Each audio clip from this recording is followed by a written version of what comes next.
Non, c'est bon. Bon, bienvenue à tous à cette 16e. Ouais, attends. Parce que je dois couper le son de ça. Ok, vous m'entendez bien tous? Ouais, Oui, oui, oui.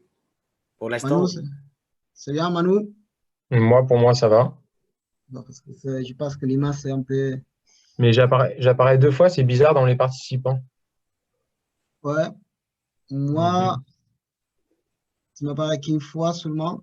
Mais par contre, il y a plusieurs qui sont en train de. Plusieurs Manu qui sont en train de. Il y a bouger un peu. Je vais Mhm. laisser tout le monde passer. Comme ça, on est tous dedans.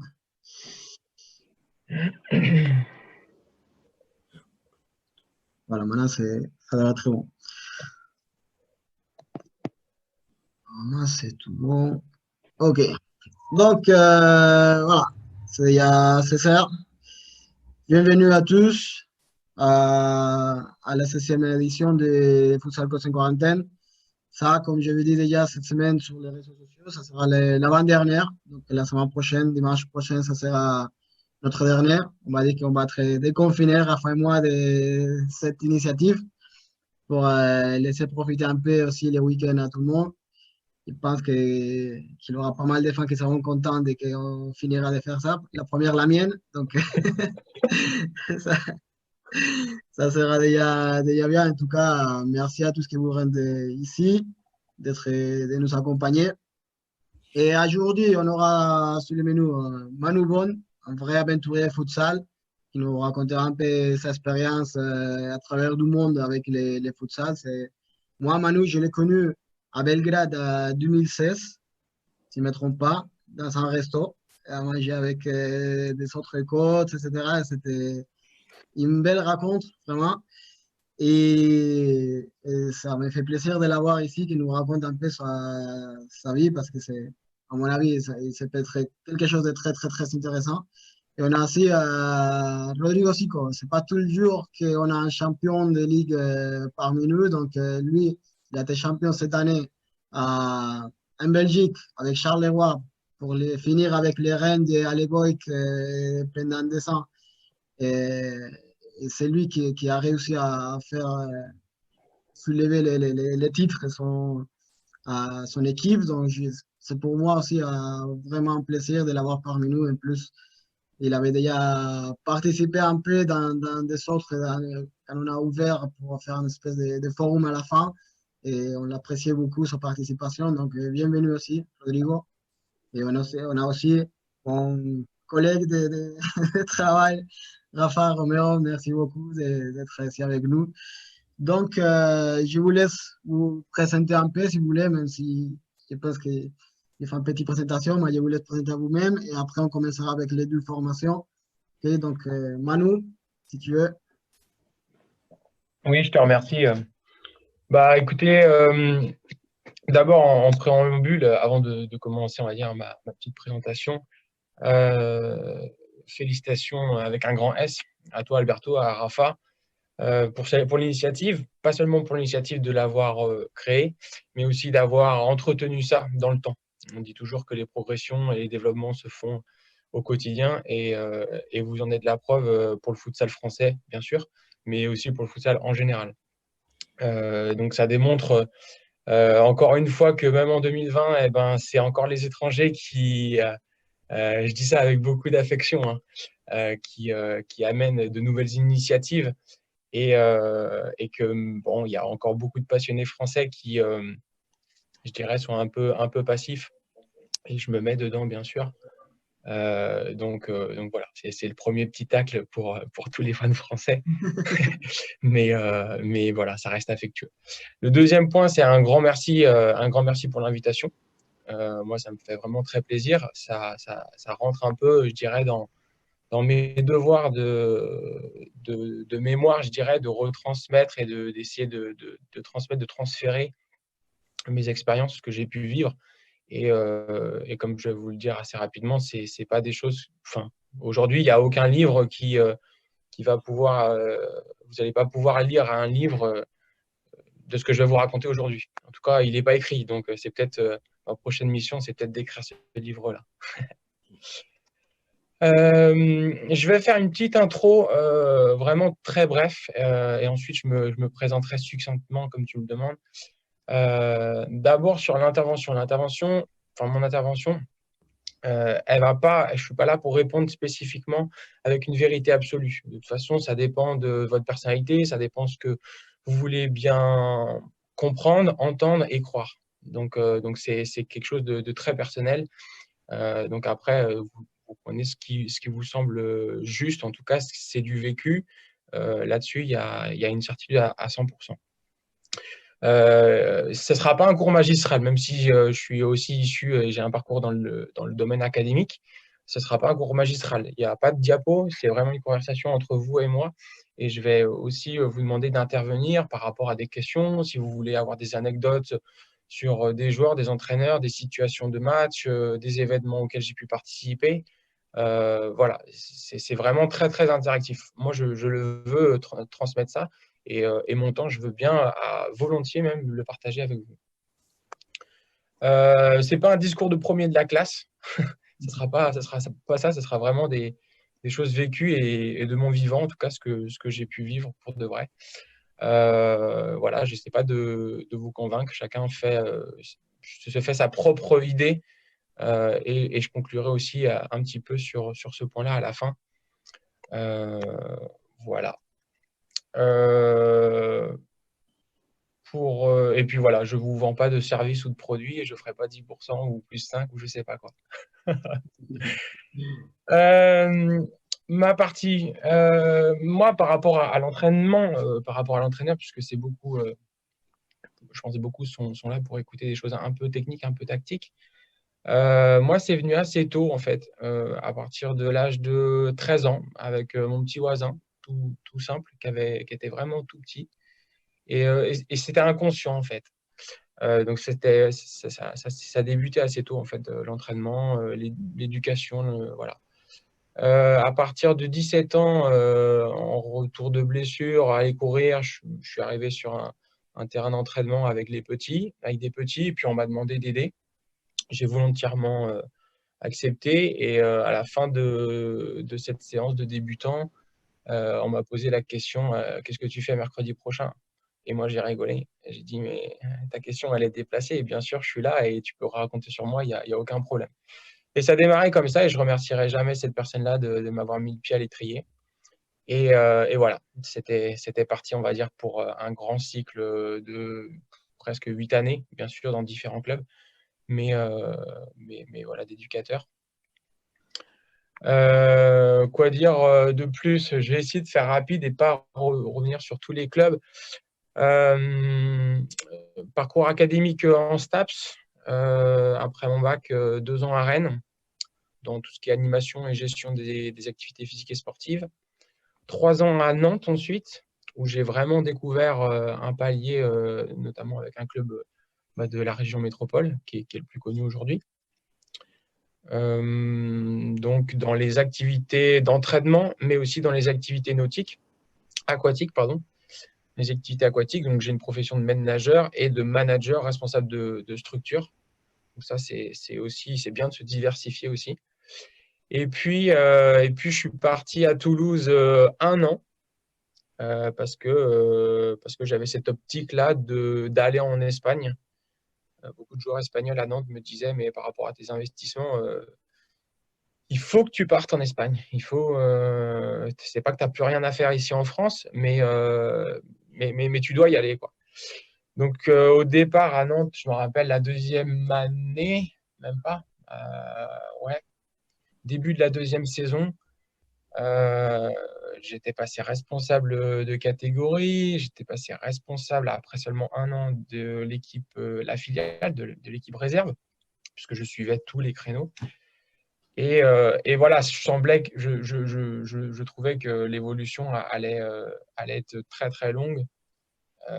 Donc, du coup, j'ai bien recherché. J'avais des opportunités pour Valencia, j'avais des opportunités d'Erasmus, notamment à Granada, avec une équipe qui s'appelait Oxypharma à l'époque, qui était première de 2e division.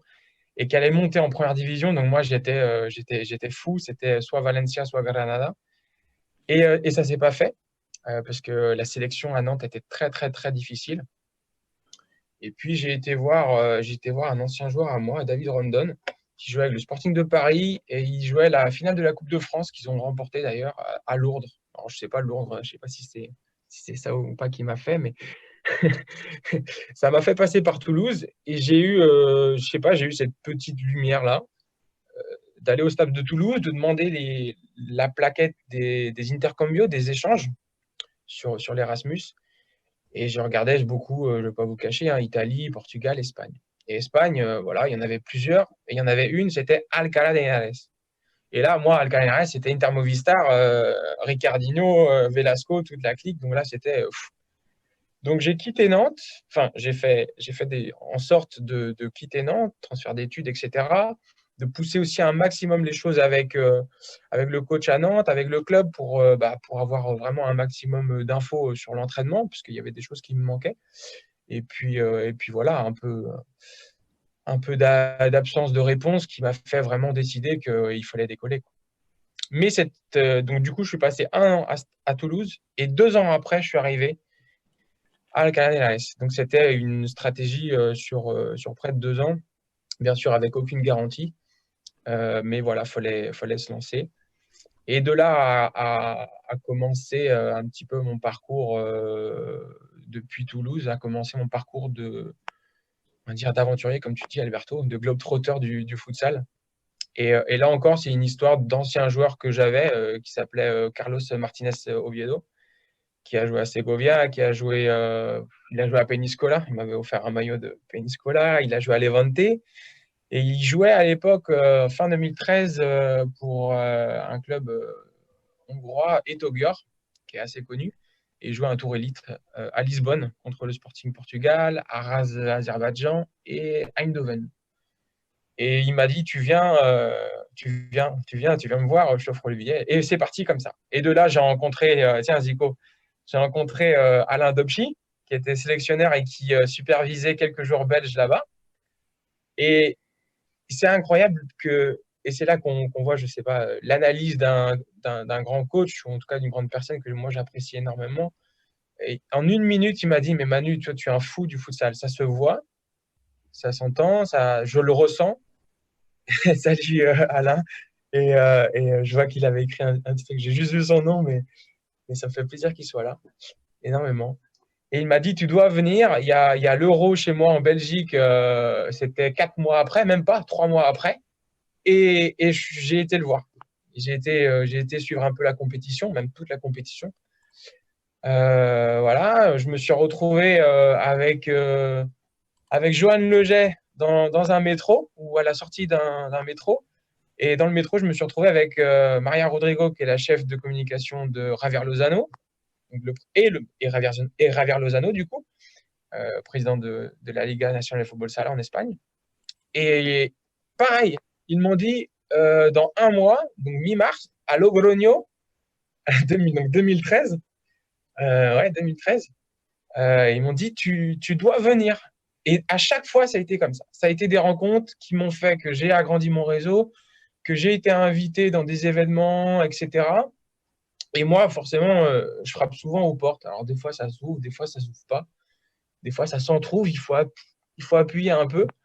Et là est arrivé Maria m'a dit, bah, écoute, si tu veux en savoir plus, moi, je peux t'avoir une accréditation média et tu vas pouvoir voir, parce que c'est ce que je voulais, voir un peu les dessous des coulisses, quoi.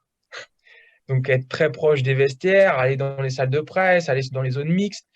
Et là, c'est un autre monde. C'est un autre monde. Tu croises énormément bien sûr, de journalistes, mais la relation avec les joueurs, elle est totalement, totalement différente. Ça a changé énormément. Tu n'es pas en simple tribune. Donc ça, c'était vraiment cool. Zico, tu es un fou, mec. Mais voilà, c'est authentique, c'est bien, Zico, ce que tu dis. Et oui, c'est sûr que, pas tout le temps, hein, pas partout, mais c'est vrai que on est gâté. En tout cas, avec l'UEFA, pour avoir suivi mon premier Final Four 2015, je crois, à Lisbonne, où Kairat gagne, c'était fou. C'était fou. Qu'est-ce que je peux vous dire d'autre? Je ne veux pas essayer de vous raconter. Bon, il y a eu une Coupe du Monde entièrement. Il y a eu 30 matchs. J'ai suivi 30 matchs du dernier mondial en Colombie en 2016 sur 52. Parce que la Lituanie, c'est un cadeau. Hein. C'est une Coupe du Monde, je vous dis, pour tous les Européens. Il faut y aller. C'est très facile. Limite, on pourra avoir presque 8 matchs dans la même journée si les horaires le permettent, parce que c'est un pays qui est plat, parce que les transports, ça va aller très vite. En Colombie, ce n'était pas possible. En Colombie, il y avait des montagnes entre chaque ville, entre Cali, Bucaramanga et Medellín. Et moi, j'étais à Cali, là où c'était la cérémonie d'ouverture et de clôture avec la finale. Donc, j'ai suivi 30 matchs. Donc, ça me permettait de comprendre l'intégralité de la compétition. Bien sûr, il y a eu quelques Français qui sont venus, j'en ai croisé, mais bien sûr, ils se donnaient une semaine ou 3-4 jours et ils suivaient 4 à 8 matchs peut-être. Mais quand on suit 30, je vous assure que tu arrives à la finale, tu es détendu, tu apprécies, tu sais ce qui va se passer. Enfin, tu connais bien les équipes. Et je fais un parallèle tout de suite avec le dernier Euro, où là, j'étais photographe. J'étais le seul photographe dans un coin du côté d'un but. Enfin, tous les autres, ils étaient de l'autre côté. Moi, je savais que Eder Lima, il allait se retourner sur tel pied, tel pied, tel pied. Et ça, c'est d'appliquer une mission de média à la technique de l'entraîneur. Et j'ai des images incroyables. Je pense que je pourrais les vendre un peu plus tard quand elles vont valoir un peu plus cher.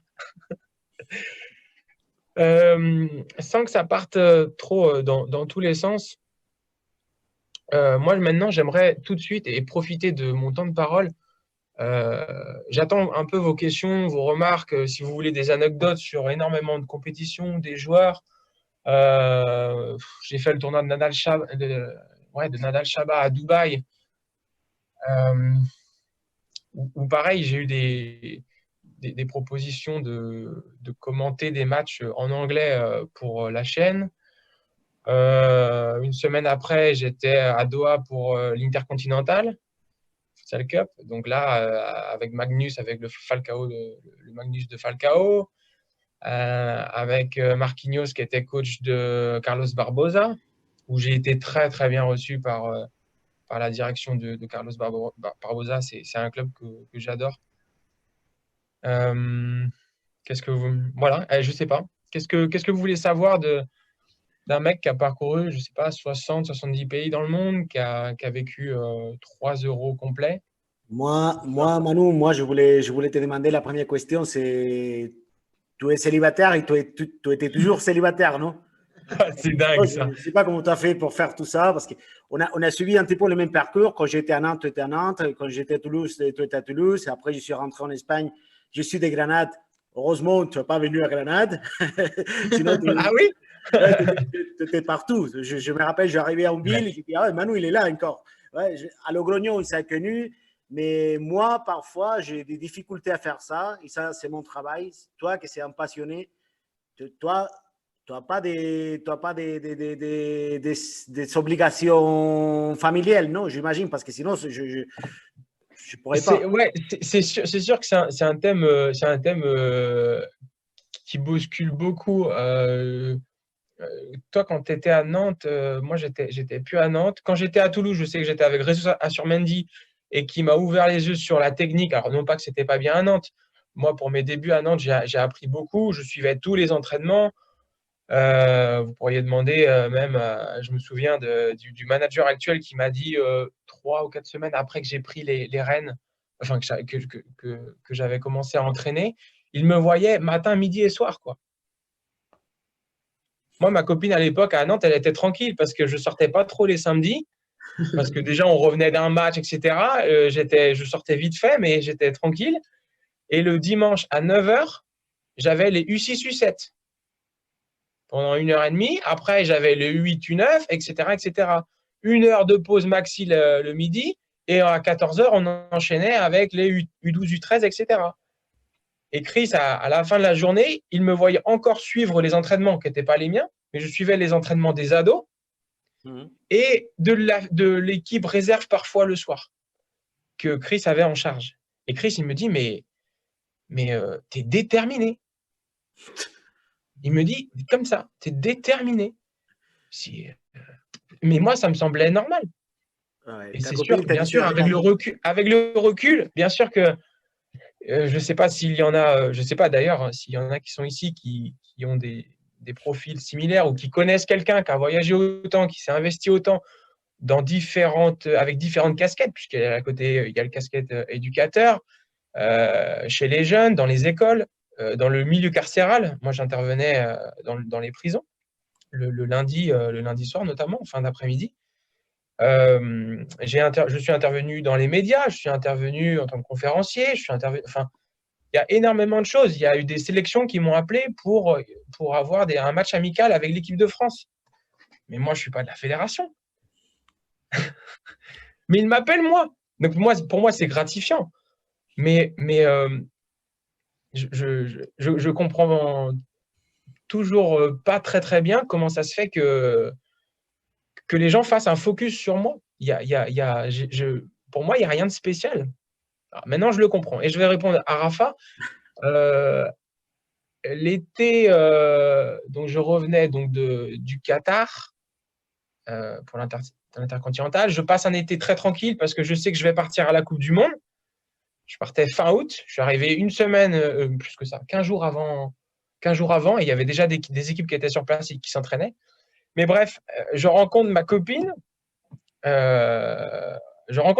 Et bref, je lui dis, tu sais, je pars dans 1 mois. Et tout était clair dès le départ. Et là, il faut être très clair dès le départ. Et elle m'a dit, vas-y, je t'attends. Parfait. Je dis, mais je vais pas seulement pour la Coupe du Monde. Je partais pour 9 mois à la base. Et je suis revenu au bout de 7 mois. Alors, il y a eu un passage au Pérou. J'ai été invité au Clairefontaine du Pérou, voir des matchs de futsal chez les jeunes. Enfin, c'était super. J'ai eu énormément de… Ça te fait prendre conscience de l'envergure du monde, de la culture. Et derrière, tu peux parler de tout, presque de tout, je pense, avec presque tout le monde. Donc, oui, actuellement, je suis célibataire. Hein, mais je suis pas facile. Hein, je suis vraiment pas facile. Hein. C'est normal. Ouais. Mais depuis que je suis rentré en Europe, j'essaie vraiment de me poser. C'est pas un objectif, mais ça fatigue aussi. Faut être réaliste.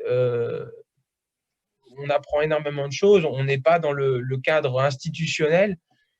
La route, elle n'est pas tracée. C'est à toi de la tracer. Parfois, j'ai été en danger. Il faut être clair. En Colombie, je me suis fait braquer 3 fois dans différentes villes, parfois même en campagne, parce qu'ils n'avaient jamais vu de blanc où j'avais été, par exemple. Ils n'avaient jamais vu de personnes blanches. Et moi, je leur expliquais bien que je n'étais pas un touriste, mais un voyageur. Et cette nuance-là, elle m'a peut-être sauvé la vie à ce moment-là. Et après, Manu, je voulais te demander aussi, parce que tu as été de partout un petit peu, tu connais déjà la Coupe du Monde, la Coupe d'Europe, la Final Four, les tours élites. C'est laquelle la compétition, les championnats qui tu as préféré, qui tu as pris plus de plaisir? Parce que nous, notamment les Espagnols, on parle toujours de la Copa, parce que la Copa, je pense que c'est la fête. C'est la fête, c'est pas que le foot. C'est pas que le futsal. Il y a la fête, tu peux parler avec tout le monde. Il y a un ambiance familial, il y a une ambiance familiale. Mais je ne sais pas si je t'ai vu pendant des années dans la Coupe, mais quelle compétition c'est ta préférée? Je ne sais pas s'il y a une compétition en particulier. La Copa España, c'est vrai que c'est un moment de fête, de partage, où c'est à la fois familial et où à la fois il y a une ambiance compétitive très intense. Très intense. Mais j'ai envie de te donner, bien évidemment la Copa d'Espagne. Il faut y aller, c'est quelque chose de magnifique, c'est très intense. Mais je vais te donner trois moments qui m'ont marqué. Euh, euh, le mondial en Colombie, par exemple, il y a beaucoup d'anecdotes, mais je vais essayer de t'en tirer un. Je suis avec Recia, le numéro 5 de l'Argentine. On est à 2 jours de la finale ou 3 jours de la finale. On boit un café, à l'hôtel. Et il me dit, Manu, on va être champion du monde. Il était sûr de lui. Il va au match, l'Argentine gagne, avec Boruto aussi. Eux deux, c'est des fous. Et ils reviennent à la Coupe du Monde, ils sortent du bus, il y a 50 supporters argentins, etc. Et ils viennent vers moi et ils me donnent la coupe. Ils me disent, Manu, on t'avait dit qu'on allait la gagner. Tiens, la voilà. Ils me donnent la coupe. Mais comme ça, tu as la Coupe du Monde et personne ne te dit rien. Eux, c'est la fête, tout le monde saute de tous les côtés. Tu n'es ni vu ni connu. Tu prends la coupe, tu rentres chez toi, c'est pareil. Hein. C'était incroyable. Et ça, c'était un super souvenir parce qu'il y avait de la complicité avec les joueurs. Pareil, dans le hall, le Brésil et l'Espagne, ils arrivent à Cali. Et c'est la fête. Dans le hall, c'est la fête. Tout le monde se dit bonjour, ça va, toi, la famille. Ah, tiens, Manu, ça va et tout. Je suis avec Raphaël Rato. Et j'étais avec lui en club pendant presque 2 ans à Inter. Ricardinho, pareil. Enfin, c'est la teuf. Et c'est ça qui me marque le plus.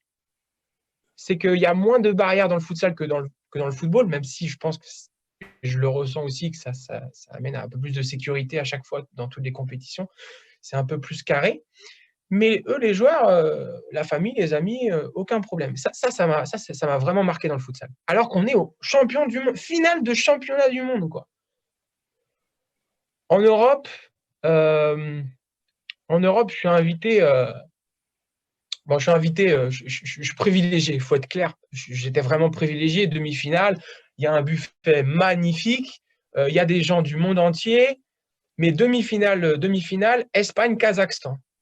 Le Kazakhstan et Cacao, c'est incroyable. Ce qu'il apporte en quelques temps, les Brésiliens, la joie qu'ils te transmettent en quelques secondes, c'est incroyable. Moi, j'avais vécu avec les Espagnols énormément de temps, 8 entraînements par semaine. Parfois, on se voyait 2 fois par jour. Carlos Ortiz et compagnie, tous ceux qu'on connaît. Je ne vais pas les citer, mais Venancio m'avait invité à un entraînement aussi de préparation à Alcañares avant l'Euro. J'avais passé les jours de repos, je les passais principalement avec le Kazakhstan. On mangeait ensemble. Et là, demi-finale, avant qu'ils rentrent sur le terrain, avant les hymnes, moi, je me retrouve vraiment au milieu de la file des joueurs. Donc, je dis bonjour au staff, aux 2 staffs, aux 2 équipes. Et je me rappelle, il y a Suzanne qui travaille pour l'UEFA, une Suisse.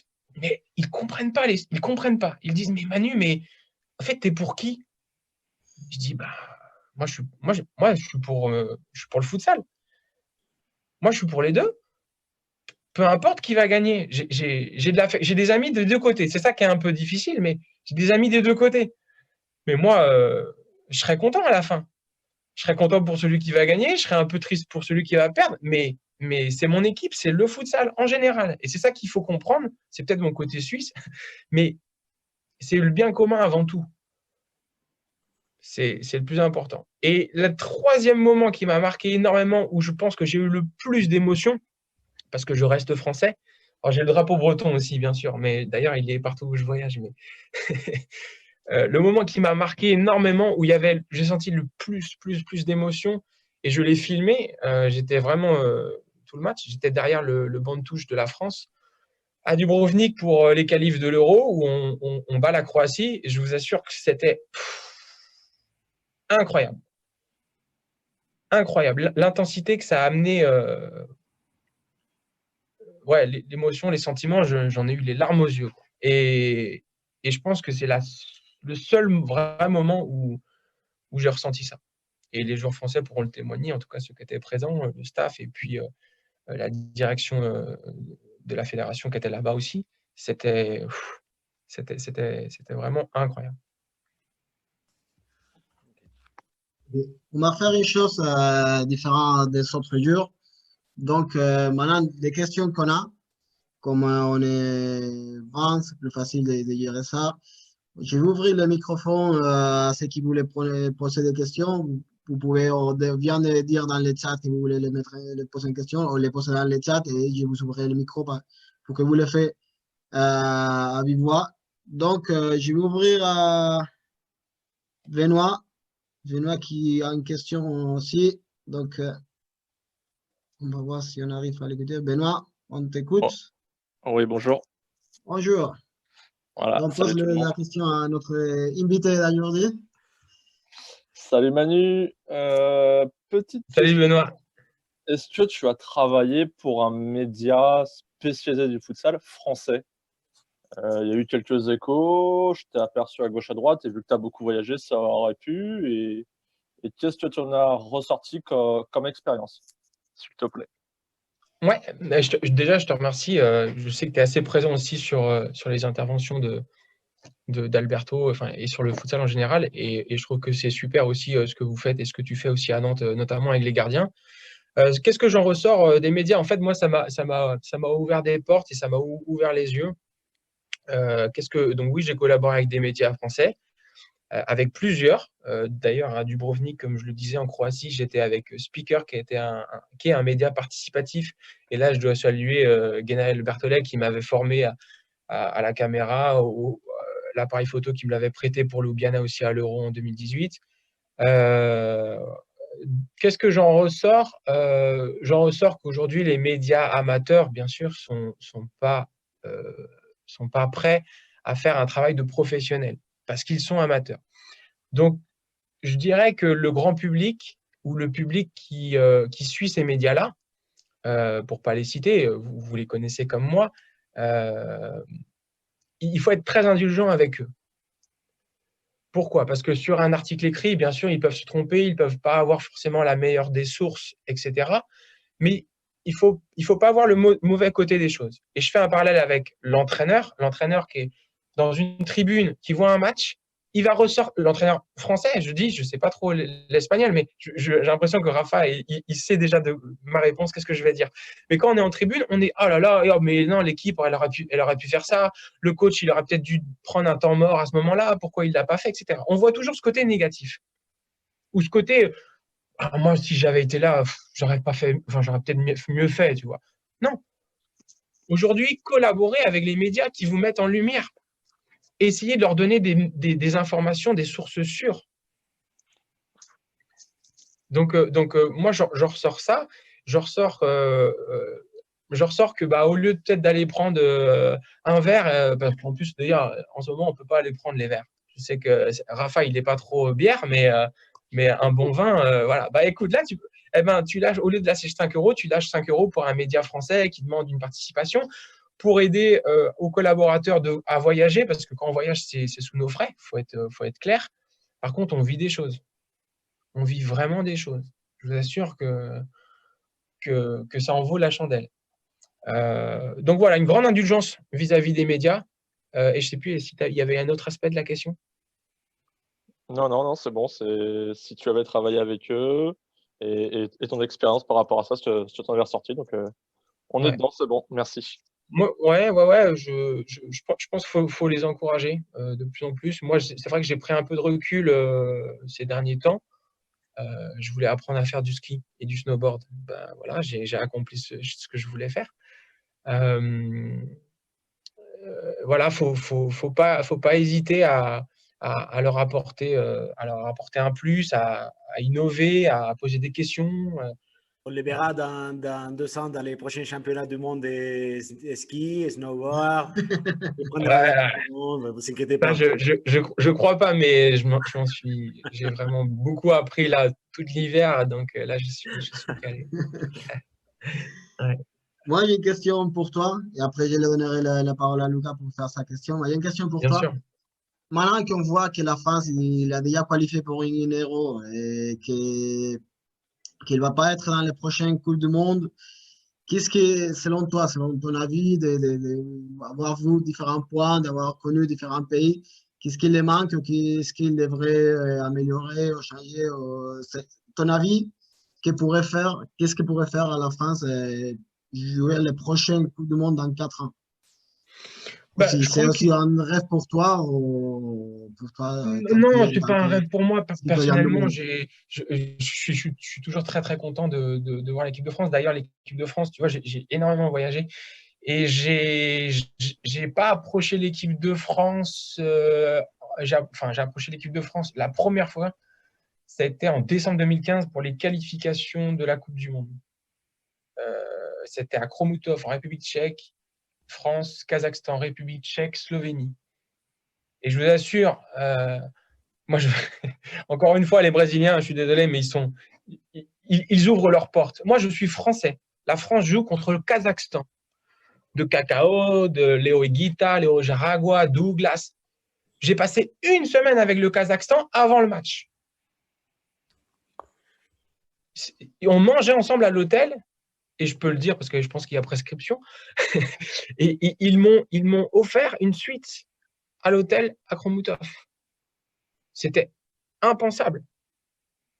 Je pouvais voir les entraînements du rival de mon propre pays pour dire à quel point il m'offrait une telle confiance. Après, peut-être que j'ai été très très loin. D'ailleurs, c'était inespéré. Et il y a un dicton qui dit aussi va où tu peux, mais sans avoir de ligne d'arrivée. C'est là où tu vas arriver le plus loin possible, que c'est inespéré. Et moi, le fait d'avoir pas de m'enlever un statut, en fait. Je suis ni de la fédération, ni d'un média, ni machin, encore à ce moment-là. Eh ben, open bar. Open bar. Donc, qu'est-ce qui manque aujourd'hui à la France? Ils sont sur le bon chemin pour moi. Ils sont en train de se structurer. Ils ont un plan stratégique, un plan de développement d'ailleurs que j'ai été, qu'Antoine et moi à Ljubljana, on nous a présenté juste après que les boss de la Fédé le présentent aux conseillers territoriaux français. On a été les premiers à récolter les infos. On a écrit le plan de développement sur, je crois, je sais plus, 7 ou 8 pages. On l'a résumé et on a fait une correction de ça. Moi, j'ai fait une correction de ça et je l'ai renvoyé à Philippe, hein, l'architecte en chef que je salue. Et ça n'a pas loupé. Hein. Quelques mois plus tard, il y a eu un nouveau plan de développement qui a été un petit peu corrigé. Donc, c'est une participation aussi pour le bien commun. Moi, j'ai rien demandé. J'ai fait des vidéos pareil. C'était contre l'Espagne avec les U19, avec Rafa. J'avais filmé, mes images se sont retrouvées sur le site de la fédération. Waouh! Mais c'était voilà, c'était gratuit, quoi. Donc, qu'est-ce qui manque aujourd'hui? Je pense qu'il manque un aspect psychologique important.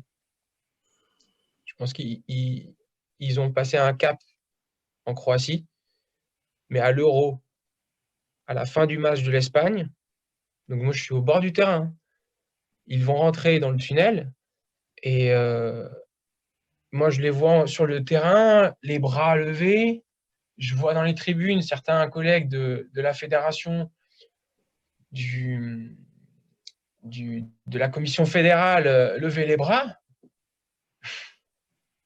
Mais désolé, mais une poule de 3 dans un Euro où tu as l'Espagne et l'Azerbaïdjan, ou même peu importe, un match nul, ça ne vaut rien.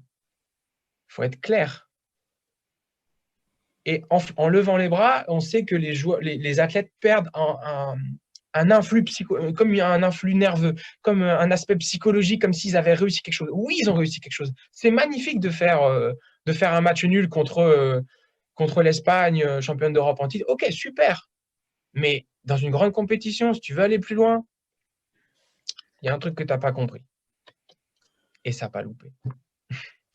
Mais bon, pareil, il ne faut pas leur en vouloir. Moi, j'adore les joueurs. Des fois, certains regardent, des fois, certains, ils ne te regardent pas, ils ne te calculent pas.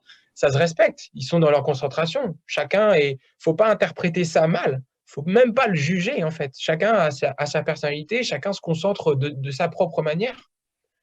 Donc voilà, non, les choses sont en place. Il y a bien sûr des choses nouvelles à apporter. Dans la formation, bien sûr, il y a des choses qui ont déjà été mises en place. Le pôle France est super. D'ailleurs, et je salue les jeunes. Ils n'ont pas été surpris de me voir le premier jour. Mais le deuxième jour, ils disent waouh, il revient. Hein. Le troisième jour, 3 fois. Du coup, 4, 5 fois dans la même semaine. Ils sont à la fin de la semaine. Il y a 2 jeunes ou 3 là qui sont venus vers moi. Ils m'ont dit mais en fait, t'es qui? Parce que j'avais été vite fait présenter sur les sur les premières années, je crois, mais pas les deuxièmes années. C'était pas le même entraînement, même s'ils font des entraînements en commun. Mais ils m'ont dit mais nous on voit des gens passer toutes les semaines, mais ils viennent une fois. Mais là, tu es venu 5 fois en 5 jours. Pareil, quand je fais quelque chose, vas-y, il y a la pédale, appuie sur l'accélérateur à fond, appuie sur le curseur à fond, et vas-y, creuse. Et là, tu apprends des choses. Là, tu commences à comprendre le vrai fonctionnement. Certains sont inquiets, certains sont stressés. Comment le coach, il gère ça auprès de ces jeunes-là. Parce qu'aujourd'hui, on est dans une conférence, on va dire, d'entraîneurs. Même s'il y a des questions qui ont porté sur les médias ou autres. Mais aujourd'hui, l'entraîneur, bien sûr, la technique, la tactique, c'est magnifique. Sur le papier, on est tous champions du monde. Mais gérer un groupe, gérer les émotions, et ça, ce qui me fait, j'ai l'impression d'avoir 50 ans, mais regardez les grands spécialistes, ils le disent. Et moi, je l'ai dit aussi. Et quand je vois ces grands spécialistes le raconter, je me dis, bah, c'est que je suis aussi sur le bon chemin. C'est la gestion émotionnelle du groupe. Gérer les tensions, moi, si j'ai un nouveau groupe, c'est un maximum d'harmonie entre les joueurs. On ne va pas parler tactique pure. Je vais les mettre, bien sûr, en situation. Mais ce qui m'intéresse, c'est l'interrelation entre les joueurs. Et après, on rentrera un peu plus dans les choses un peu plus précises. Et après viendra l'aspect coaching, la partie un peu mentale, psychologique sur chacun des joueurs pour que chacun apporte le meilleur au collectif. Et Manu, je te demande aussi, après je laisse à Sico, j'ai vu aussi que Claude Esposito, il était en train de commenter, peut-être qu'il veut dire quelque chose. Et je te dis, j'imagine que tu as fait ton parcours en train de passionnés, spectateurs, amis de joueurs, amis des entraîneurs que tu as rencontrés dans tout ton parcours, avec une intentionnalité. J'imagine que tu étais en train de te former. C'était la formation pour toi. Après, une fois que tu as reçu toutes ces formations de tous les entraîneurs, tous les joueurs, tous les événements que tu as vécu, et tu n'as pas l'envie de la mettre en place en tant qu'entraîneur, comme coach, ton côté d'entraîneur, il ne t'étire pas un peu pour essayer de chercher ou de mettre en place tout ça que tu as connu. Tu n'as pas eu des propositions pour entraîner en France ou ailleurs? Ouais. C'est sûr que oui, bien sûr, j'en ai eu. Moi, ce qui m'a fait, j'ai passé des formations d'entraîneur dès mes 17 ans. Et quand je suis arrivé à Nantes, je sais pas, après la deuxième saison, j'ai eu ce déclic-là de me dire, je sais pas comment t'expliquer ça. Imagine ça, c'est une feuille blanche. Et tu sais, quand on est petit, tu dois relier le point 0 au point 1 et tu dois le relier, le point 1 au point 2, etc. Et il y a 100 points ou il y a 1000 points. Et petit à petit, à la fin, tu regardes, quand tu as tout fini ton dessin, ah oui, tiens, c'est un animal, une feuille, un végétal, une maison, ce que tu veux. D'accord? Et moi, j'avais fait déjà 1, 2, 3, 4, 5, et puis en fait, avant de finir ce dessin, j'ai regardé, je me suis dit, ah mais ouais, mais en fait, ça symbolise ça. Moi, c'était en fait le parcours classique, entre guillemets. Alors, je ne suis pas contre institution, hein, c'est pas ça. Mais je dirais que ça m'a. En fait, tout était clair. Tout était facile, en fait. Il faut que tu passes ce diplôme-là, ce stage-là. Ensuite, tu entraînes cette équipe, puis progressivement, tu vas monter, etc. Sauf que moi, comme Alberto dit, je suis un aventurier. C'est triste, en fait. Tout est déjà tracé presque. Et ça va être une labeur horrible. Parce que quand on se rend compte le travail que c'est sur des années et des années de finir avec l'espérance de finir au top, ou au moins bien, presque au top, eh ben, il faut pas avoir conscience de ça. Sinon, jamais on s'engage à être entraîneur. Jamais. C'est trop dur. C'est trop dur. C'est clairement trop dur. Donc moi, je me suis dit déjà, oh, ça va m'ennuyer. Il va falloir que moi je sorte. Il faut que je sorte un peu du chemin, entre guillemets. Il faut que j'aille explorer un peu à droite, à gauche. Il faut que je prenne des risques. Il faut sortir de sa zone de confort. Et c'est ce qui est arrivé en fait. Je suis arrivé en Espagne. Je savais compter jusqu'à 6. Porque 7 no sabía lo decirlo. C'est bon, Et normalement, tu ne vas pas boire plus de 6 bières. C'est bien. Les 6, c'est. je savais dire, je savais compter jusqu'à 6 et je savais 3 couleurs de chasuble en fait, 3 couleurs par rapport au. C'est tout. Donc quand tu arrives à Inter, tu as Luis Amado, Ricardinho, les champions du monde, t'en croises tous les jours. Un des premiers entraînements que j'ai vu chez les jeunes, c'était avec Alberto Riquer et Oriol. Oriol, 2 fois champion du monde, Alberto, 1 fois champion du monde. J'avais 3 champions du monde, entre guillemets, qui étaient là en train de. Ils étaient avec les KDT. Putain. Et je ne pouvais pas dialoguer avec eux. Et moi, je ne les croyais pas. Ils m'ont montré une photo pour me dire si, on est champion du monde, regarde. Bien sûr, Alberto Riquer, il avait des cheveux à l'époque. mais, eh ben, qu'est-ce que j'ai fait? J'ai été autodidacte. Et je pense que c'est peut-être une qualité chez moi, c'est d'être autodidacte. J'ai appris l'espagnol tout seul, j'ai appris à voyager tout seul, j'étais dans des conditions particulières. Mais voilà. Et après 3 semaines, Alberto Riquer, il me dit incroyable. Incroyable. Je te comprends parfaitement. Après seulement 20 jours. Quoi. Et j'avais pas de cours. J'étais dans une librairie, j'ai pris un livre pour les petits, 3-4 ans. Et je suis monté. Et ça, à la base, c'était pas sur mon dessin, entre guillemets. C'était pas inscrit. Parce que quand c'est inscrit, la vie, c'est comme un jeu, il faut jouer. Des fois, tu vas perdre, des fois, tu vas gagner. C'est comme ça. Mais au moins, c'est l'enthousiasme. Il faut garder cette joie-là. Et cette joie que les jeunes, ils ont, quand ils ont 8-10 ans à venir à l'entraînement, il ne faut surtout pas perdre ça. Parce que je vois énormément d'équipes nationales ou d'équipes pro, des équipes pro en Espagne ou pas pro en France. Mais quelle tristesse! Quelle tristesse!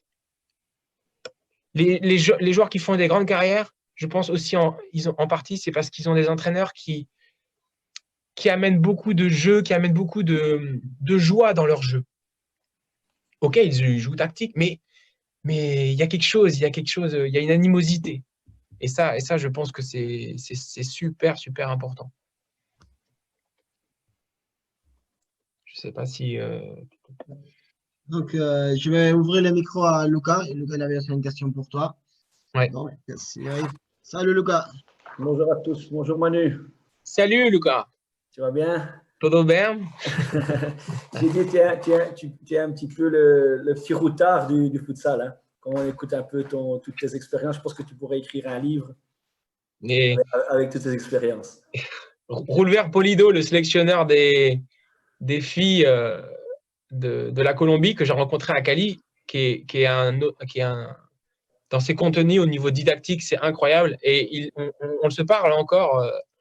Et il m'a dit vraiment, Manu, écris un livre parce que nous, entraîneurs, parce qu'on est entraîneur à vie, en fait, même si je n'entraîne pas au jour d'aujourd'hui, que j'ai même une proposition à l'étranger, etc., on est toujours entraîneur. Bref.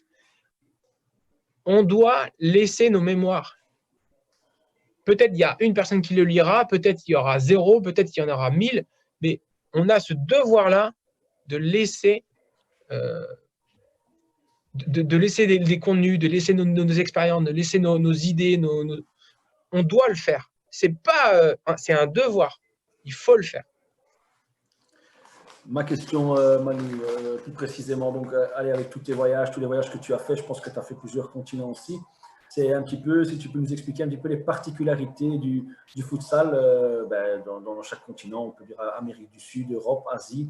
Voir un petit peu comment toi tu as vécu ça et comment tu as vu les différentes façons de voir le futsal dans ces différents continents. Il y a, au niveau physique, on sait que les Asiatiques sont plutôt frêles, très techniques, qui ont un peu de difficulté sur la tactique, parce comme les Japonais, vous connaissez, Louis aussi, il est intervenu ici, il est entraîné au Japon. C'est difficile pour les Japonais de se dire « Ah ouais, mais en fait, de les amener à réfléchir. » Ils veulent être tellement rassurés qu'il faut leur dire « Faut faire ça, faut faire ça, faut faire ça. » Ça, ok, ils savent le faire. Sauf qu'en match, voilà, c'est la différence entre un freestyler et un footsaller. Un freestyler, il va te faire des choses incroyables, mais il y a des axones neuronales qui ne fonctionnent pas. Le footsaller, ça doit fonctionner, sinon tu n'y arrives pas. Même au bas niveau. D'accord? Ce n'est pas une question de niveau, à tous les niveaux. L'Amérique du Sud, tous les pays d'Amérique du Sud, toutes les sélections amènent une énorme agressivité. Moi, j'ai les Argentins, ils amènent énormément d'agressivité. Et il faut être préparé. Nous, Européens, on n'est pas autant préparés à ça. Nous, on est un peu entre le milieu. On a des sélections très agressives, très fortes physiquement, puissantes, et on a, notamment avec le modèle espagnol, portugais, énormément de tactiques où on joue vraiment avec sa tête. Le continent africain, et j'espère beaucoup que la FIFA va vraiment investir, mais par le biais de la CAF, sur le continent africain pour le futsal, puisque les Africains ont une résilience incroyable. Il y a eu 1000 guerres en Afrique, il y a des conflits tous les jours entre certaines ethnies en Afrique, et ils sont toujours là. Ils sont très fiers de leur nation, de leur pays, et ils ont une résilience à toute épreuve. Et ils sont très, très forts physiquement.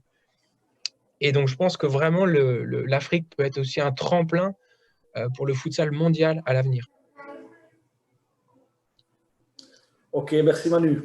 Mais après, tu sais, Lucas, toutes ces caractéristiques des différents continents, on les trouve sur Internet très facilement. Très, très facilement. Okay. Merci beaucoup, Lucas, pour ta question. On a aussi une question de l'autre intervenant d'aujourd'hui. Je vais t'ouvrir le micro, Rodrigo.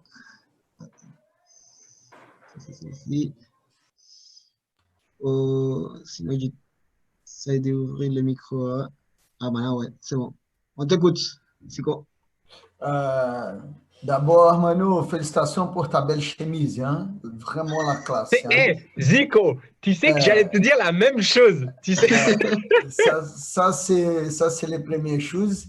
Manu, mais on sait bien, mais félicitations. J'aime bien parler avec toi, ton parcours. On a déjà vécu la bagarre de la Hara ensemble. J'ai même été logé un nuit chez toi. Donc, on sait bien qu'il y a cette pandémie dans le monde, mais est-ce que tu avais déjà un projet pour un projet pour le prochain voyage, pour les prochaines Coupes du Monde, Europe, Final Four que tu vas y aller? Et est-ce qu'on peut y aller avec toi? C'est moi qui paye, ça va. Pour une fois, ça ne serait pas un problème, non? Ouais, mais il faut me suivre. Vous avez qu'à demander à Antoine à Ljubljana, à l'Euro. On a passé 15 jours de fou. On partait à 8 heures. Il faisait nuit. On passait toute la journée dans la salle à suivre les entraînements qu'on pouvait suivre, à travailler pour le média. Donc, on était tout enfermé. Et le soir, quand on sortait, bien sûr, il faisait nuit. On n'a pas vu le soleil en 15 jours.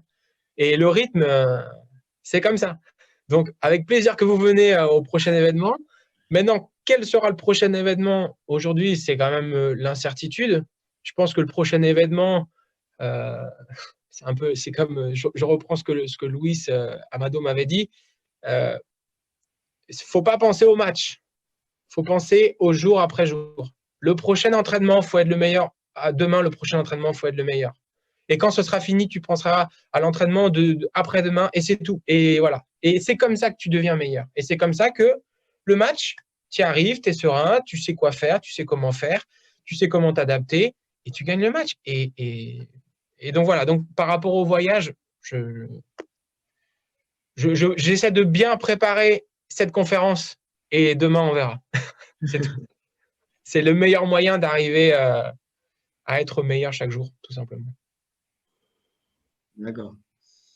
Et est-ce qu'il y aurait un poste que t'intéresserait faire dans les projets à venir? Est-ce qu'il y a un chose que tu dis, ah putain, si mes postes seraient, c'est pas quoi, coacher en équipe Ligue 1 ou ou avoir un poste de développement du futsal au sein de la FFF? Est-ce que tu as un projet dans ta tête que tu dirais, putain, ça m'aimerait faire ça ou je voudrais faire ça? Bah, ça va rejoindre un peu la question de Benoît tout à l'heure sur qu'est-ce que j'en tirais des médias. Là, c'est qu'est-ce que j'en tire, on va dire, de mon parcours globalement, sans faire de conclusion hâtive. Notamment quand je voyais certains Français sur des événements à l'étranger. Moi, les Espagnols notamment, ils venaient me dire, mais Manu, il y a des Français, ils sont bizarres, ils crient et tout. Qu'est-ce que tu veux que je te dise? On n'est pas sur la même planète. J'ai l'impression des fois qu'on n'est pas sur la même planète. Quand je rentrais en France, pareil, il y a une telle différence culturelle.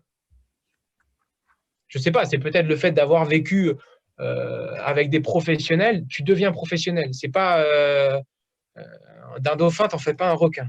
Si tu vis avec un dauphin, tu vas te comporter comme les dauphins, voilà, machin, gentil, ok. Si tu es avec les requins, des gagneurs, des compétiteurs, tu vas aussi te comporter un peu comme eux. Et moi, par rapport à la France, par rapport à ta question sur avoir un poste dans un club, en Ligue 1, à la fédération, etc., moi, il y a 3 grandes lignes directrices, on va dire. Sur l'aspect technique, bien sûr, le jeu, j'en ai vu beaucoup que je pense que je pourrais rapporter une analyse. Ça, c'est la première des choses. La deuxième des choses, c'est au niveau organisation. Pour le cas français, on voit que les choses s'améliorent, mais il n'y a pas encore si longtemps que ça, quand il y avait la France contre l'Ukraine à Roubaix, il y avait des choses, mais ce n'était pas du tout pensé, quoi. C'est moi-même qui changeais la zone mixte, par exemple. Ils n'avaient pas pensé que bah ouais, l'éclairage par rapport aux panneaux publicitaires, bah, la caméra du journaliste, elle n'allait rien voir. Et en fait, c'est le fait d'avoir différentes casquettes qui te fait avoir différents points de vue, différents angles de vue sur tout cet univers, tout cet environnement. Et encore aujourd'hui, et le troisième, donc voilà, le deuxième point, c'est l'organisation d'événements. Et le troisième point, c'est peut-être un peu plus politique. Je vois encore qu'il y a quelques mairies, même il y a Lorient à 50 km de moi, il y a une équipe de futsal, mais le FC Lorient qui vient de monter en Ligue 1 foot, ils n'ont pas de section futsal. Pourquoi? Parce que la mairie de Lorient ne veut pas entendre parler de futsal. Ils ont encore eu cette image péjorative, négative. Et peut-être le fait d'avoir une personne de son vivant qui a vécu énormément de choses à travers des discussions comme ça peut peut-être ouvrir, déverrouiller peut-être certains boulons chez certaines municipalités ou chez certains politiques pour OK, en fait, c'est pas plus dangereux qu'un autre sport, et puis c'est cool. Et ça amène plus d'intensité, ça amène de la joie aussi dans la commune, par exemple. Et du côté politique, un peu que tu sors maintenant, est-ce que tu penses que le futsal, ça pourrait devenir un sport olympique, on va dire, dans les prochaines, pas pour les prochains parce que c'est pas projeté, mais pour la suite? Qu'est-ce qu'il manquerait? Qu'est-ce que, selon ton opinion, manquerait au futsal? Est-ce qu'il faudrait faire les choses ailleurs de la FIFA? Est-ce que... Bah, on sait, on pourra faire tous les plans qu'on veut dans les clubs, etc. Ça part toujours des instances fédérales, mais des instances gouvernementales. Il faut convaincre l'État que c'est un bon sport, que voilà. Et il faut convaincre. Et à partir de là, c'est eux qui vont débloquer, qui vont ouvrir des portes, etc. Et là, nous, on va pouvoir travailler derrière. Mais il faut convaincre. Il n'y a pas de...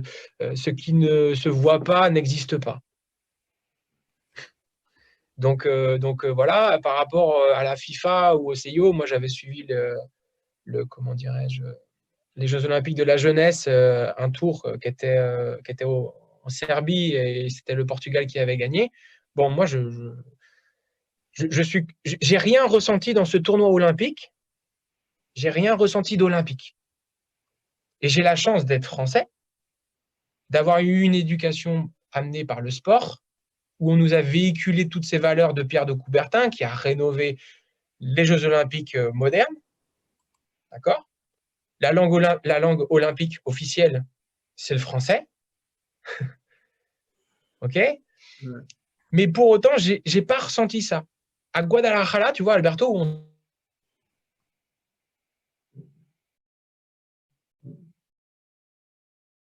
On a perdu. Oui, je pense. Ouais. Il a resté à Guadalajara. Mais ça fait trop la politique et il y a quelqu'un qui l'a coupé les. Ouais, c'est sûr. pour l'amener à Paris 2024. OK, super. Et j'en ai parlé avec Laurent Morel un petit peu de l'UEFA, qui fait il fait son maximum. Il fait son maximum. Il y a aucun doute là-dessus. Jaime Yazard, pareil, de la FIFA, avec qui je garde aussi contact. Je crois d'ailleurs que je l'ai là. Il m'avait invité à un match en Colombie. Et tu reçois une enveloppe FIFA avec ton nom et tout. Tu te dis, wow. Tu as l'impression que tu es quelqu'un, tu vois. mais ces gens-là, c'est eux qui doivent convaincre au-dessus. Ça a été un grand succès à Buenos Aires pour les JO de la jeunesse, il y a 2 ans. Maintenant, dans 2 ans, c'est Dakar-Sénégal. La FIFA, c'est sûr que c'est un gage d'organisation super. Aucun problème là-dessus. Par contre, on a encore un doute forcément sur la popularité que les Sénégalais, notamment, vont amener dans le gymnase, par exemple. Et pour être très sincère, j'avais ce rêve-là parce que Paris 2024, ce sera les 100 ans de l'ère moderne, on va dire, des JO. Ce sera le 100e anniversaire, après 1924. J'avais ce rêve-là de voir le futsal à Paris, ici en France, chez nous. Bon, ce ne sera pas possible, ça c'est sûr. Los Angeles, 2028, États-Unis, il y a 4-5 gouvernances qui essaient de s'accaparer le futsal aux États-Unis.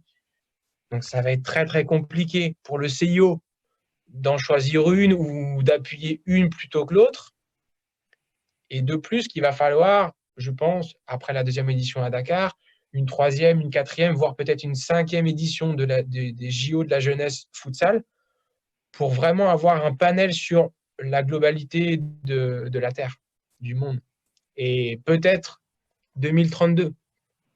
Mais 2032, c'est dans 12 ans, mais c'est un cycle normal pour des organismes tels que FIFA, tels que CIO, Comité international olympique. C'est normal, de 10-15 ans pour préparer ça, c'est normal.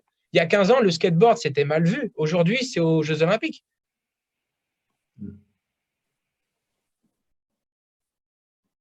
Pour qu'il soit un peu mieux vu, parce que l'Espagne, c'est un sport que, franchement, c'est bien vu, le futsal.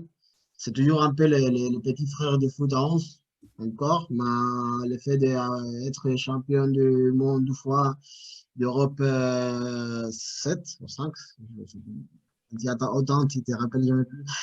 mais Après, en France, j'ai ce sentiment depuis que je suis arrivé que le futsal, c'était compris comme un sport de quartier, un sport où il n'y avait que des soucis, etc. Qu'est-ce qu'il faudrait pour changer cette image des sports presque de racailles?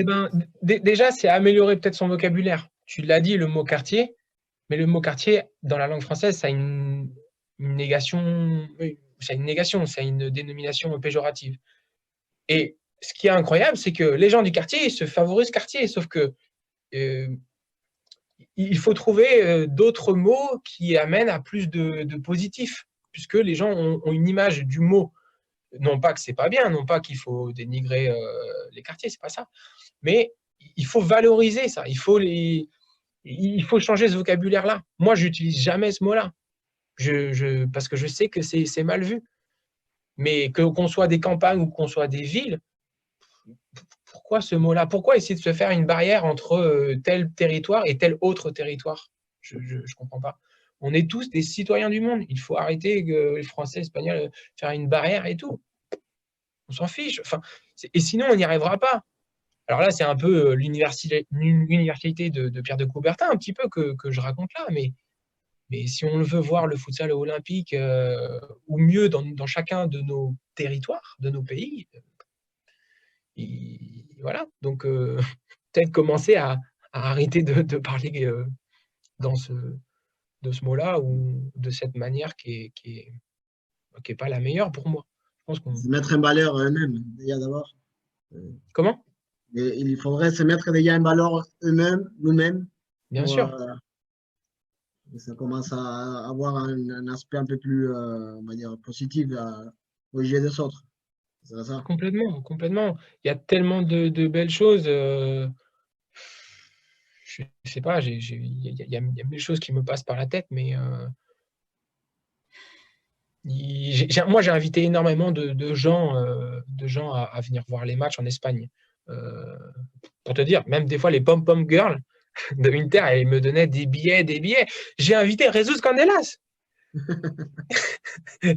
Lui, tu vois, mais je lui ai dit, mais viens et tout, j'ai un billet, tu veux venir au match, ok. Voilà, il aurait payé son billet. Je lui ai dit, je t'invite. J'avais un billet, je l'ai invité avec plaisir. Mais j'ai invité des gens du Nord qui ne connaissaient pas spécialement, j'ai invité des étrangers. Quand j'avais un billet en trop, tu vois, Zico, j'ai deux billets pour la finale de la Coupe du Monde de Colombie. Bon, trop tard, c'est passé. Des billets, c'est pas le problème. Je devrais pas dire ça, mais j'ai vu à Alcañares, enfin à Torreón, pardon. J'attends la fin. J'ai un billet en trop et j'attends la fin. Et je vais voir à la billetterie, mais moi j'avais mon badge, enfin tout était nickel. Et il y avait un papa avec son petit et il savait pas s'ils allaient payer 5 euros. Je crois que c'était 5 euros ou 10 euros. Et moi je voyais, et j'étais là. Tac. Tu donnes. Si tu n'invites pas les gens qui ne connaissent pas ou qui sont un peu réfractaires, on doit faire ça. Nous qui avons la possibilité de le faire, quand on a la possibilité de le faire, il faut le faire. Il faut le faire, il faut donner. C'est tout basique, mais… Je ne sais pas si Rafa, est-ce que tu as encore des questions? Bon, non, moi, bon, je voulais te demander la dernière. Vu que tu as côtoyé des entraîneurs d'élite, les meilleurs du monde, tu as regardé les entraînements d'Inter Movistar, tu étais dans la Final 8, tu as apprécié particulièrement le travail d'un entraîneur en particulier ou tu étais surpris pour un entraîneur que tu n'attendais pas, tu l'as dit, ouais, c'est ça, quand je voudrais travailler dans mes équipes. Moi, je prends des Velasco, la façon de s'exprimer, je prends des Cacao, la façon des stratèges, je prends des, je sais pas, tu as réussi à prendre chaque truc de chaque entraîneur, de chaque façon de faire? Oui. Il y a Richard Francis Burton, il disait « N'attendez d'applaudissements que de vous-même ». Il vit le plus noble et meurt le plus noble, celui qu'il fait et suit ses propres lois. Donc, ça veut dire, ne suivez pas quelqu'un de A à Z. Je pense que c'est la pire des choses, parce qu'on ne se construit pas nous-mêmes. D'accord ? Il ne faut pas vendre les idées de l'autre, ou il ne faut pas vivre avec les pensées de l'autre, les dogmes des autres. Il faut être intelligent et prendre, je pense, le meilleur de ce que chacun croit. De ce que chacun croit. D'accord ? Faut pas se laisser dominer aujourd'hui, surtout dans nos sociétés très multicommunicatives. Faut pas se laisser dominer par des conditionnements. Moi, dès que je sens que j'apprends plus, il faut que j'aille voir quelqu'un d'autre. C'est pas d'accord. Et à partir de là, c'est là où on devient un homme libre et une femme libre, je pense. Donc Velasco, je le prendrais par rapport il est tellement convaincu qu'il en devient très convaincant, alors qu'il a des joueurs qui ont gagné des titres juste avant, qui ont été champions juste avant, et il leur demande de changer leur manière de jouer. Et il arrive à faire ça. Ça, c'est sa grande force. Sans rentrer dans des contenus très… Voilà. Roulver Polido en Colombie pour son côté didactique des contenus. Cacao pour… bien sûr, il y a le jeu à 5 contre 4, mais il a été très, très critiqué et il est encore très, très critiqué pour ça. Mais qu'est-ce qu'il est intelligent! Pourquoi les autres ne l'ont pas fait avant? Parce que si tu as Léo Higuita, que ton gardien c'est Léo Higuita, tu serais stupide, toi, de ne pas le faire parce qu'il a une qualité que aucun gardien du autre dans le monde a. Alors, pourquoi je m'en priverais de ses qualités? Et bien sûr, Jesus Candelas, parce que Jesus, c'est… S'il m'écoute, de toute façon, je pense que je vais faire des conférences en espagnol aussi. Les gars, vous allez plus facilement suivre. Mais Jesus, c'est un savant. Il est en avance sur son temps, très clairement.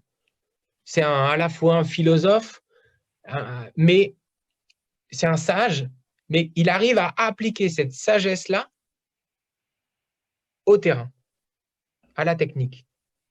Et moi, si je peux rester 1 mois, 2 mois, 1 an à côté de Jesus et apprendre, voilà. Et quand je l'ai rencontré, c'était à Ciudad Real, la première fois, et je crois que Rafat était là. Tu sais, on était en tribune, et Jesus, il est en bas, et Jesus, il nous voit tous endormis au bout de 2-3 heures en train d'écouter à droite, à gauche des différents intervenants. Il nous fait tous descendre de la tribune, sur le terrain, au bord du terrain. Vrai ou pas, Rafa? Je crois que tu t'en rappelles. Oui, oui, je me rappelle. On est peut-être 40, 50 différents entraîneurs. Je crois que il y avait quelques étrangers, mais j'étais le seul Français, ça à 100%. Et je me rappelle, il parle de neurosciences, etc. Et moi, je dis, oh, putain, c'est ça, je ne comprends pas tout. Hein. Mais je comprends que c'est ça. Et il me pointe du doigt et il me pose une question. Moi, je savais à peine parler espagnol, tu vois, j'avais le stress parce que c'était des mots très techniques. Je ne pouvais pas répondre. et ça m'a marqué. Et finalement, on a passé tout le restant de la journée. On a été en voiture boire un verre avec lui ailleurs. Et on parlait de ça. Il avait quitté la sélection d'Iran parce qu'il n'était pas payé les 3 derniers mois. Et quand il doit gagner, je ne sais pas si je peux dire le prix, mais il avait un bon salaire et qu'il n'est pas payé. Mais on parlait de mémorisation, on parlait de comment transmettre, on parlait de… Donc oui, Rafa, pour répondre à ta question très succinctement, je pense que oui, chacun doit se construire à travers son parcours. Et voilà, je vais peut-être moins voyager aujourd'hui parce que j'ai beaucoup, beaucoup voyagé. Ferretti aussi, j'ai beaucoup appris de Ferretti, le coach de Magnus à Doha. Donc voilà, je pense que chacun doit tracer son chemin. Il n'y a pas d'erreur, et que des apprentissages. Je vais te faire une dernière question, attendant Bien sûr. que Sico il arrive à résoudre quelques problèmes qu'il y a avec l'ordinateur. Et je vais mélanger avec une question qui vient de proposer Lucas. On a pensé un peu en même temps, presque pareil. Donc, je vais te demander tout 5 de départ. Un 5 de départ avec les joueurs que tu as eu la chance de voir évoluer ailleurs avec son coach. Et un 5 de départ avec les joueurs que tu as pu voir ou qu'il a eu en France avec son coach. Alors, un 5 de départ à l'international et un 5 de départ français? Un 5 de départ des joueurs que tu as vu évoluer dans les championnats et un 5 de départ, pas forcément français, mais des joueurs et des coachs qui ont été au championnat français.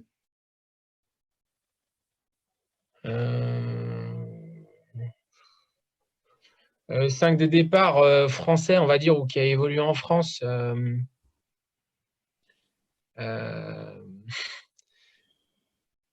Il y a tellement de bons gardiens. Il y a Rodrigo Garcia, c'était l'entraîneur du FC Erdre quand j'étais là-bas, 2010-2012, qui était un Espagnol, qui était très, très attachant. Et plus que le poste de gardien, moi, il m'a transmis énormément de choses sur le groupe ou sur sa personnalité. Quand il n'avait pas de stress, il voulait faire jouer gardien-joueur et que ça ne se faisait pas. Voilà, et j'étais un peu le tampon aussi à ce moment-là, parfois, entre le coach et les joueurs. Et ça, c'était important. Et lui, je le mettrais dedans pour ça parce qu'il m'a beaucoup appris, il m'a beaucoup surpris. Défenseur, je mettrais… Il y a beaucoup, je sais pas. Il y a David Randon, je pense que c'est c'est un Espagnol, moi vous connaissez. Je pense qu'il a gagné. D'ailleurs, c'est peut-être l'un des joueurs qui a le plus grand palmarès des compétitions nationales françaises. Il a gagné avec Sporting, il a gagné avec KB, il a gagné avec Access. C'est dur, les ailiers, je sais pas. Je sais pas. Il y en a qui sont très spectaculaires, mais jamais ils ont été appelés pour jouer en première ou deuxième division en Espagne. Donc, c'est très dur. Il faut dire de français aussi. Hein. Ouais. Des Français, Sid Belhadj, je vous assure que quand il a pris le deuxième jaune au deuxième match et qu'il n'a pas pu jouer contre le Kazakhstan, Kakao, il est venu vers moi, il m'a fait le numéro 2, là, il est français, il ne jouera pas contre nous. Il a soufflé. Parce que Sid j'aime bien parce qu'il est gagnant, il est calme, mais quand il est sur le terrain, s'il a un truc à dire aux arbitres, je vous assure qu'il le dit. Il ne mâche pas ses mots. Et moi, ce côté-là, compétitif et à la fois très calme, très sûr de lui, parce que ça a été un des plus jeunes joueurs français en équipe de France titulaire, moi, je mettrais Sid aussi. Abdel Samad, qui est un pivot qu'on n'a pas, enfin, qui est un peu unique et qui lâche rien, qui est travailleur malgré ses blessures, etc., qui est vraiment compétitif. Mais en pur ailier, je ne sais pas. Sous elle, et les nouvelles générations, là aussi, avec Nelson, voilà, c'est des gens qui ont de l'avenir. Il faut leur donner confiance, il faut leur donner des responsabilités. Et adelante. Et par rapport aux joueurs que tu as vus ailleurs?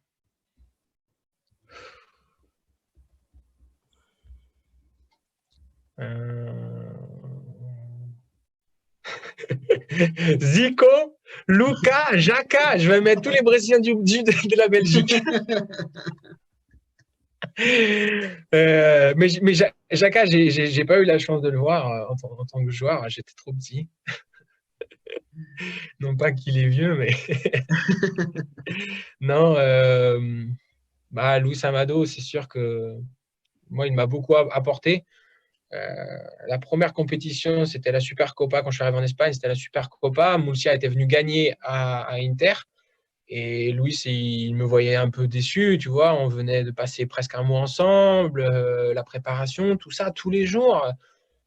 C'est un travail qu'on n'imagine même pas en France. C'est pas possible. Tant que tu l'as pas vu, tant que tu l'as pas vécu, je crois que tu peux pas trop avoir conscience du travail qu'ils fournissent. Et Louis, il m'avait relevé, il m'a dit, tu sais, moi j'en ai perdu 10 fois plus, donc c'est pas grave, c'est qu'une compétition, on gagnera la prochaine. Donc Louis, pour son côté-là, parce que sa carrière, on la connaît, en défenseur ou défenseur meneur de jeu, il y a beaucoup. Je vais forcément avoir une influence Inter, puisque j'ai passé 2 ans à, je sais pas, des centaines d'entraînements, parce que ça se compte par centaines. Ouais, il y a Carlos, Ortiz forcément.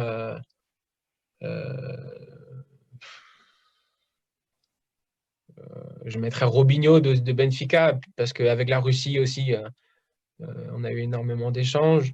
Eder Limar en pivot. En ailier, moi j'aime bien Miguelin. Miguelin, à chaque fois qu'on se voit, il faut qu'on mange à Ramon, sinon ça va pas.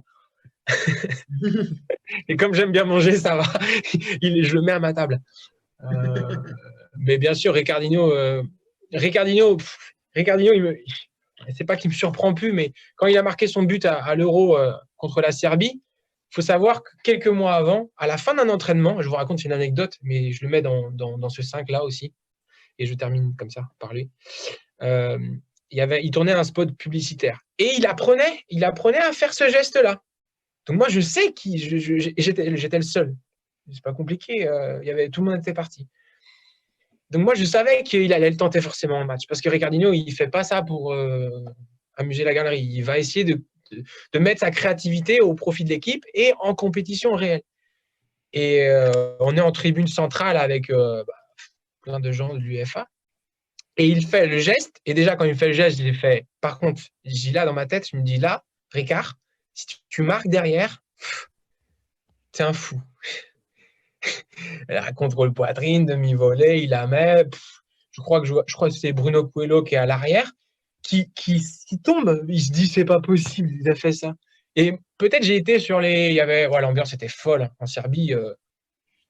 était vraiment folle. Je crois que c'est la plus grosse ambiance que j'ai jamais vécue, c'était là-bas. C'était vraiment dingue. Parce que les Serbes, il faut leur dire qu'il ne faut pas fumer dans la salle, mais en Serbie, tout le monde fume, limite tout le monde boit dans la salle. Enfin bref, l'ambiance est dingue. Et il marque, et là je me dis, Ricard, t'es un fou, quoi. Moi, j'ai pas été surpris, mais moi j'ai rigolé, quoi. Les autres étaient choqués, moi je rigolais. Et ça, voilà. Les jeunes qui peuvent voyager, qu'ils soient joueurs ou pas, allez-y. Allez aux côtés des grands, des grands, des grands, des grands. Il faut relativiser votre apprentissage parce que ça va être avec des grands, mais si tu veux devenir, sans avoir un objectif de devenir quelqu'un, si tu veux être meilleur, forme-toi avec les meilleurs. C'est pas compliqué.